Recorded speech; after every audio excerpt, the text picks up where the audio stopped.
ಒಬ್ಬರು ಸ್ಥಳದಲ್ಲೇ ಮೃತಪಟ್ಟರೆ 3 ಜನರಿಗೆ ಗಂಭೀರ ಗಾಯಗೊಂಡ ಘಟನೆ ನಡೆದಿದೆ.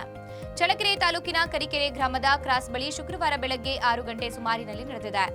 ಸಿಕಂದರಾಬಾದ್ನಿಂದ ಶಿವಮೊಗ್ಗಗೆ ಹೋಗುವ ಕರಿಕೆರೆ ಗ್ರಾಮದ ತಿರುವಿನಲ್ಲಿ ಕಾರು ಪಲ್ಟಿಯಾಗಿ ಗಂಗಾಧರ್ ಸ್ಥಳದಲ್ಲೇ ಮೃತಪಟ್ಟರೆ ಸಂತೋಷ್, ಶ್ರೀಕಾಂತ್, ಸಾಹಿ ಕಿರಣ್ ಗಾಯಗೊಂಡು ಹೆಚ್ಚಿನ ಚಿಕಿತ್ಸೆಗೆ ಜಿಲ್ಲಾಸ್ಪತ್ರೆಗೆ ಸಾಗಿಸಲಾಗಿದೆ.